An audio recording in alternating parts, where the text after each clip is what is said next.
जी madam, आप पूरा 3 minute time तो मैं आपका। अरे 1 मिनट कर दीजिए, मैं 1 मिनट में ही बोल दूंगा। आज ठीक है, अच्छी बात है। Thank you madam. मैं इस बिल के सपोर्ट में भी खड़ा हुआ हूँ और डेड अगेंस्ट भी हूँ, क्योंकि इस बिल में अगर कुछ अच्छी चीजें आई है और यकीनन आई है तो उसकी हम क्यों मुखालफत करें, देश की भलाई के लिए। लेकिन अगर बुरी चीजें आई है, सर माइनॉरिटी इस मुल्क का पूरा एक हिस्सा है और आजादी में हमारे बाप दादा ने कोई कमी नहीं की जी। एक बदन के आधे हिस्से को आप बीमार बना लेंगे और उसको पैरालाइज कर देंगे तो मुल्क लेके आप नहीं चल सकते। बदन को हॉस्पिटलाइज करना पड़ेगा, उसको आईसीयू में डालना पड़ेगा, इंटेंसिव केयर में डालना पड़ेगा और उससे भी ज्यादा करना पड़ेगा। इसलिए ये जो माइनॉरिटीज के साथ नाइंसाफी हुई है, आपने मुबारकबादी के लिए, इलेक्शन को बाकी रखने के लिए आपने अच्छा किया, बहुत अच्छे स्कीम लाई। लेकिन अब पहले 1 साल का बजट आता था, अब 25-25 साल का बजट आता है। एक शायर ने कहा था, कौन जीता है तेरे जुल्फ के सर होने तक, तेरी जुल्फ जब तक लंबी होगी मैं तो मर के कब्र में भी चला जाऊंगा। तो ये कहना है कि इसको 48 साल का वादा ना करें, 1 साल का वादा करें और उसको पूरा करके दिखाएं। हर साल बताए कि हमने ये कहा था, हमने ये पूरा करके दिखाया, हमने ये कहा था, हमने ये पूरा करके दिखाया। इसलिए मैं मुबारकबाद देता हूं और फाइनेंस मिनिस्टर का शुक्रगुजार हूं कि उन्होंने डोनर मिनिस्ट्री के लिए फंड में इजाफा किया। उम्मीद है कि हमारे नॉर्थ ईस्ट का भी ख्याल रखेंगे।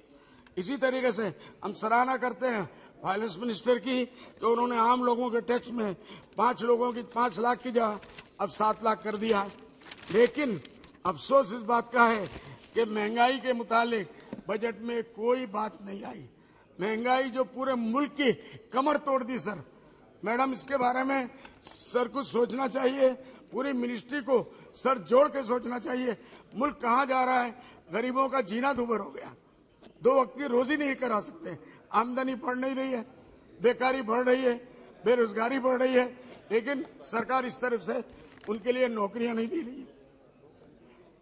बेरोजगारी इंतहा को पहुंच गई। मैडम, ये यहाँ बोला जाता है बहुत नौकरियां निकाल रहे हैं, क्या नौकरियां निकाल रहे हैं?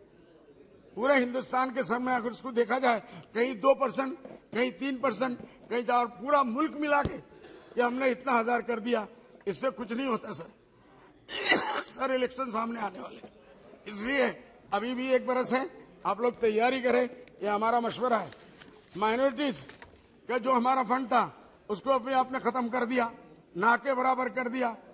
6-7 माइनॉरिटी सर, खाली मुसलमान नहीं है।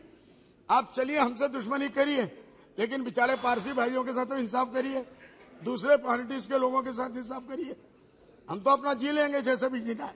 हमारे एजुकेशन के लिए मोदी जी ने कहा 1 हाथ में कुरान देंगे, 1 हाथ में लैपटॉप देंगे, लेकिन आज स्कूलों से बच्चों को निकाला जा रहा है, उनके वजीफे बंद किए जा रहे हैं, हायर एजुकेशन में मुसलमान जाने नहीं दिया जा रहा है। कैसे ये मुल्क तरक्की करेगा? मैं मोदी जी को याद दिलाता हूं कि आपके आने के बाद हम लोगों को बड़ी उम्मीदें हुई थी कि आप माइनॉरिटी के कुछ करेंगे, लेकिन ऐसा लगता है हमारे आसाम में फ्लड और इरोशन से हजारों नहीं लाखों लोग अब बेघर हो गए, खास करके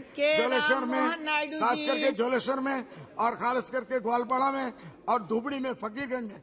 उसके ऊपर सरकार ध्यान दे। Chairman, for giving me the opportunity to speak on the budget 2023. Madam, I'll be very specific. I have just 4 points to make, and the